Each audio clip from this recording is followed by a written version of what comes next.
What's going on YouTube? LMC here. We're doing a little Dragons B10 farming here. I'm here to hopefully shed some tips and tricks on how to farm Dragons B10 in a speedy manner. This is definitely not for new players. It's a lot harder for me to give advice to new players. But if you watch my previous videos, you can pick up on a lot of advice as I've progressed throughout the game. This is pretty much end game content right here. This is Dragons B10 in a very speedy, fast manner. To do something like this, you need very good runes. Just to let you guys know right off the bat, what am I running here? I'm running Vertihil, Speed Leader, Veramos to cleanse, remove buffs, also add continuous damage. Belladonna, he's removing the immunity effect from the dragon in the very end boss stage here. He's also doing defense break. I'm running Theomars instead of Sigmoris. That's the big change from a well-established team that many people have been running here. Holy cow, my Megan almost died. That is very rare to see, actually. Anyways, Theomars, he's my attack monster. So I'm running him instead of Sigmoris. It seems to be a lot more consistent than Sigmoris. Sigmoris is a little bit squishier. He has some benefits and he can speed up your run compared to Theomars, but it's only by a few seconds. So if you're lucky enough to pull Theomars, the water Ifrit here, I like him. I'm running him on my speed team. And then also Megan, I'm only running a 5-star Megan right here. But you can see how close Megan got to dying just this run. So we're going to go to the runes on these monsters shortly. But it's very important that if you're taking a 5-star monster on a speed run like this, especially a support monster like Megan, that they stay alive. So if you're taking Spectra, the fire Griffin as well, there's a lot of possibilities with dragons. That's what makes these videos so difficult to share with you guys. But this is, this is my suggestion. Everybody should be able to get a max skill Megan, and I would choose Megan over Spectra, the fire Griffin any day. If I said Phoenix, I apologize. I meant Griffin. But basically, when we're talking about a speed team, we're talking about going directly for the dragon here. This is not easy to do, especially because the dragon's towers work directly with the dragon. So this one is working to, every time its attack bar comes up, it's going to add continuous damage effects to most of your monsters. Unless you have very high resistance on your monsters, you're going to get that continuous damage effect. That's very deadly, especially if this tower goes and then the dragon goes immediately after, or before your Veramos goes. Because Veramos is cleansing these continuous damage effects, if the dragon attacks and you have continuous damage effects or any kind of harmful effect, continuous damage is the only one you could have. But if that's up when the dragon attacks, it is a very powerful attack. That's what makes taking out this tower first the ideal situation for new players. The second tower here is immunity effect. So anyways, alright, that was about a 3-minute, 10-second run. So the average run for this team is about 3 minutes, 10 seconds. It's not the absolute fastest, but I feel like I have a 99.5% success rate with this team. So that makes it totally worth it for me. You want high success rate. If you're going to be wasting your energy, you better make sure you're going to win this match at least 95% of the time. If it's worth the time difference, especially if you're a free-to-play player, you need to maximize your energy usage. So high success rate was very important to me, and speed was secondary. So it took me a very long time and a lot of test runs to figure out this team, which is 99.5% success rate. I mean, I've ran 300, 400 runs, probably even more than that of Dragons B10 runs with this team, and I've only had 2 losses out of that entire time. So whatever, it's 99 point something percent success rate. It's very important to have high success rate. It's more important to me than it is for the absolute speed. So some people might say, okay, I have a 2-minute 30-second speed team. Well, that's not worth losing an extra time it's not even worth losing another 5% to me than having this team. That's why I like Theomars. He's a little bit more survivable, especially since his buff. He got a buff where he receives the it's not immunity, it's the inability to die for one turn if he receives a critical blow, a fatal blow. So I really like Theomar's. He hardly ever dies, and when he does die, the rest of the team can still pull it through 99% of the time. Anyways, let's take a look at the monsters real quick. I don't want to take up too much of you guys' time. I appreciate you watching all my videos. And up here, this is actually channel 5001, so I was actually really surprised to see this many people still knew who I was, and we're still in channel 5001. We started this channel 10 months ago or something, and it just took flight from there. And I don't even chat in that channel anymore. I wish I had time to, guys, but I have very little time in my schedule nowadays. Let's take a look at the monsters here. So I haven't shown my account in quite a long time. Just so you guys can see, I have quite a few 6 stars, and honestly, I feel like I can finally give you guys the advice you deserve, because I've been playing this game for so long. I can hold the top 100 in Arena, and to me that really means something. I was holding rank 33 2 hours before Arena reset, before I fell asleep last weekend. So just being in the top 100 and knowing that I can hold that pretty regularly, and if I would have stayed awake and actually farmed my points and not spend any money on arena invites, arena refills, I could have still probably held Guardian 2 pretty easily. But I don't know. I just feel like I've finally hit a point where I'm able to give some pretty decent advice. I've tried some things out. Before, when I started making these videos, I appreciate everybody sticking with me, because I didn't really know what I was talking about, and I still don't. I don't have a great memory. Anyways, let's take a look at the monsters. Vertihil here. I always get the names confused. He's got Swift Runes. So the reason I like Vertihil with Swift Runes here is because you want him to consistently be using his passive. We've already talked about this. His passive is so powerful, especially in dungeons. Your critical hits increase the attack bar of allies by 20%. That's all your allies. You're taking 5 monsters. You're doing the first attack more often than the second attack, because you do not want to get this cooldown turn -1. You're doing the first attack more often than the second attack, and you're increasing the attack bar of all your allies by 40%. That's the main reason for Vertihil. Plus, he's the speed leader. He's increasing the attack speed of monsters by 28%. Anyways, his stats, you want to go for 100% crit rate, of course. Resistance is always a plus for any of your monsters in Dragons B10. The more resistance you have, the higher success rate you will have for all the monsters we talk about today. You want to have high hit point percent, because Vertihil is fire. He is not elementally advantaged against the dragon, so he can take some pretty hard hits. If you don't have high enough hit point percent and resistance, he can go down more often than you want him to.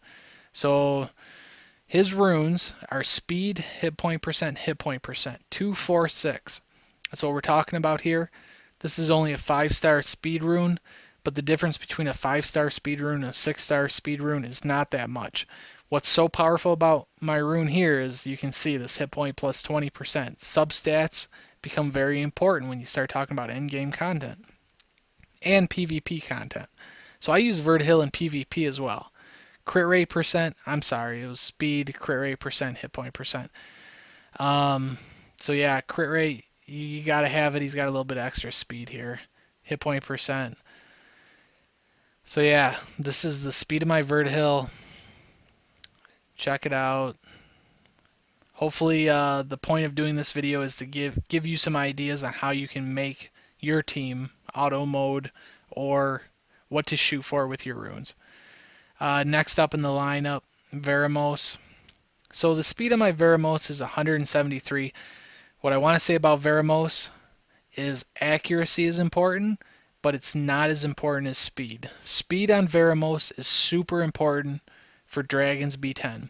The faster your Veramos is, the more chance you have to get an attack in between the tower attacking and the dragon attacking. That is super important, because Veramos is your cleanser. Veramos is going to be casting every time he attacks, he uses the passive. which removes that conditional effect. You want him attacking as often and as reliably as possible. Now, if you are only using your Veramos for Dragons B10, it's very viable that you go Swift runes and you make him as super speedy as possible because you want him reliable. He's going to be removing those continuous damage effects as often as possible. It's very important for him. But if you want to use him for PvP and just all around, he's such an awesome monster, even with the debuff he got a few weeks ago. Violent is a huge rune set for him. Some people go Violent Revenge, some people go Violent Nemesis. I got Violent Nemesis on mine right here, basically because I have two Nemesis runes, which were hit point percent here. So taking a look here, you want high speed. So he's got a 6-star plus 15 speed rune, hit point percent. I mean, how much better can you get on that? That's an OP rune. And then he's got a violent here. The attack percent, that doesn't really matter for dragons. You're not really looking for extra attack percent on Veramos, but every little bit helps, right? So it'd be better if this was accuracy instead of attack percent, of course. But you want hit point percent. You want him to be survivable because he's not going to have elemental advantage. You're going to need you're going to need high hit points. You're going to need accuracy because he helps a ton with his first skill, which is going to be cast quite often, to adding continuous damage effects to that dragon. Now the dragon's going to be only receiving about half of those continuous damage effects, but that's 5% damage every time you land one and the dragon hits with it. So that's very important. What I can say is speed. Speed's very important on your Veramos. If he's not cleansing your monsters often enough, you're going to get smoked. You have to have a cleanse monster, and there's no better monster than Veramos for this job. Konamiya can help out in a pinch, but if you're doing an auto team and you're going directly for the boss, there's no room for Konamiya on a team, honestly. Maybe people can squeeze it in there, but I don't think it's as reliable. If you took Veramos and Konamiya, you'd be sacrificing something else, right? So Vertihil, he's adding the speed and attack bar increase to your whole team. That's super important that he does that as often as possible. Speed's super important. Veramos, super important that he has the speed as well because you want him cleansing as often as possible. So those are the first two and probably the most important monsters on your team. Second on the team, who's the next most important monster? Next most important monster I'm going to say is Belladonna because Belladonna serves multiple roles. These two monsters serve certain particular roles, and you could change Vertihil for Sigmoris, but you're still going to need a Vertihil to get the extra speed on Veramos. There's a million ways you can cut this thing, but to get the most out of it, you really do need a Vertihil, and you need a Veramos. These are like the two most important monsters on the whole team. If you're going to go for speed, I'm not saying you need them just to beat Dragons B10, but you need them for the speed team. That's what I'm talking about here today anyways. Belladonna, I'm going to say he's the third most important. You want to have pretty decent speed on Belladonna. You're going to need the hit points because, water monsters are the only monsters that have elemental advantage. So Belladonna's going to take some hits. He's going to need to be survivable enough. Resistance is always good. You're going to want high accuracy on your Belladonna. I have 96% here. You don't need 96%, but what you do, you want him to be reliable. He's got all of his skills except Mobilize. Mobilize is he's your healer. He's the only healer you have on this team. You could take Chasen, and that's a possibility instead of Belladonna, but Belladonna, he's a farmable monster, and his whole skill set just fits Dragons B10 perfectly. So he's going to be your healer. He's also going to be removing that immunity effect that gets cast by the tower on the dragon, which allows you to then cast Defense Break with either Theomars or Belladonna. If you can get a violent proc, you remove immunity, cast Defense Break. That opens the dragon up for all the attacks that we've seen. You can't dilly-dally on the dragon. You have to kill him fairly quickly or else he will kill your team. I have about a 99 point whatever percent success rate, but if I had a little bit less runes, it would drop dramatically very quickly. So if you have like a 80% success rate and you try out your team here and you're pretty close to doing it, just try to get a little bit better runes. Try to just increase a little bit here and a little bit there, and that little bit is going to increase your success rate dramatically, especially if you're going for like speed on Vertihill or Veramos. Okay. Anyways, Belladonna, here's his runes. I got him Violent Focus, speed, hit point percent, hit point percent. He's got really OP runes. My Belladonna never dies. He's never a concern in my team.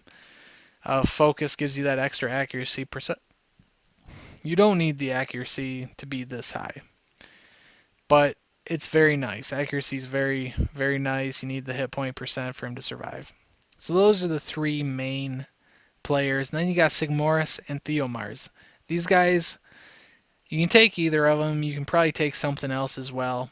I could probably take Teor here, the Water Chimera, once I get him runed up properly.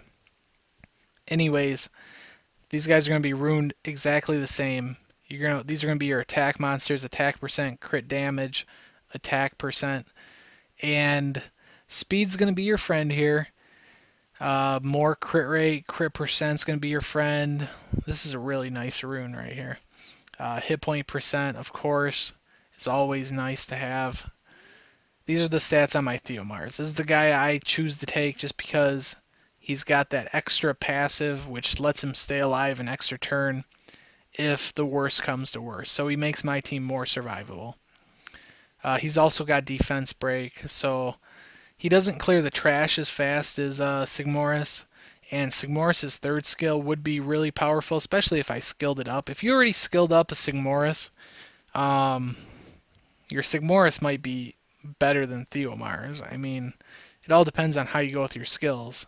See, I skilled up my Theomars, so my Theomars is my monster of choice.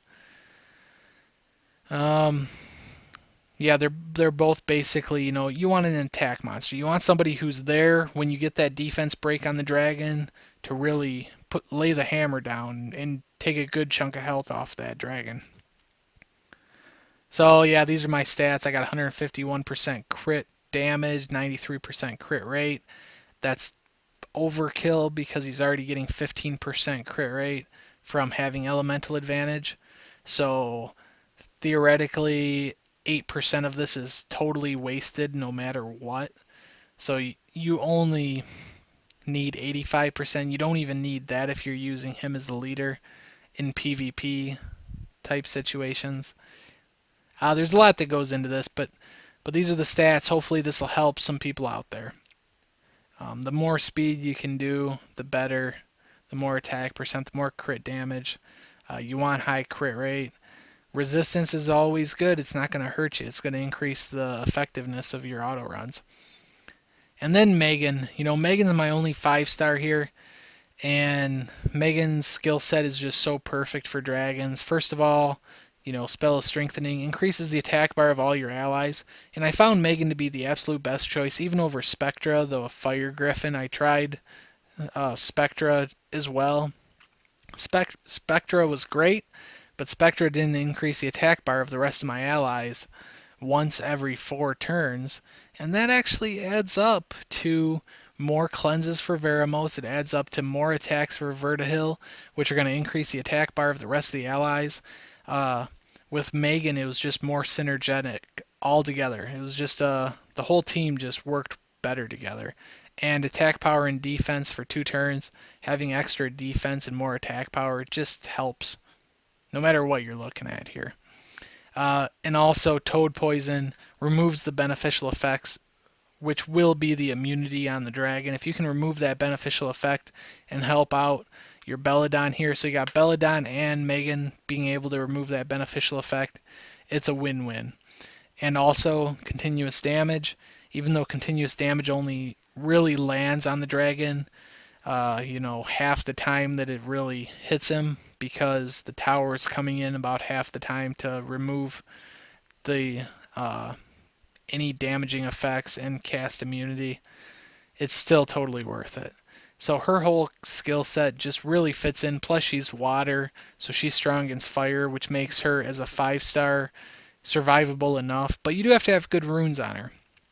So I have speed because speed's important on Megan because you want her casting those important skills as much as possible. I think Swift is the right choice for her. And focus as well. You need strong accuracy to remove the immunity from the dragon and land those continuous damage effects. So I think Swift Focus is really the proper choice for her. She's speed, hit point. They're not. Oh, sorry about that. Oh, they are 6-star runes. So my Megan, yeah, she's pretty strong here with those runes, but not great substats by any means. These are not the substats you want on Megan. You want the accuracy percent, so that's good. Yeah, she's got 19,300, 400 hit points. So not a ton, but she's only 5-star and she's got pretty good speed. She's helping out a ton. She doesn't die very often being a water elemental advantage monster. So yeah, hopefully this helps you guys out. I'll show the stats one more time real quick. Here's Megan. You know, you're always looking for extra resistance on all your monsters. So take a look at that as we work our way through here. There's 40, that's 38%. Nothing huge and high. You know, Theomars, he's strong enough that he doesn't need too much resistance. Vertihil, yeah, he's pretty low on resistance. Actually, my Vertihil is my weak link. If Vertihil gets taken down, that can really crush my team. It's only happened a couple times out of 300 plus runs, but that is what happens. So there's always improvement that can be made to these teams. And there's also substitutes that can be made for these teams as well. There's some monsters, if you're going for a speed team, you just can't substitute out. I mean, there's some monsters that are just make the team usable. Like Vertihil, I don't know if you could substitute him out completely and make a super speed team. I guess it's possible. I don't know how, though. And Veramos, if you're doing an auto speed team, I don't know if you could remove Veramos. I mean, Konami is good, but I don't know if there's anything available right now. So, there you go, guys. Hopefully, that helps some people out. And thanks, Channel 5001. It's good to still see you guys are still here, even though I haven't chatted in like 3 weeks. So I'll talk to you guys later. I hope I gave you some insight, helped you out some, and look forward to making more videos. And thanks a lot for watching. Stick with us. LMC signing out for now.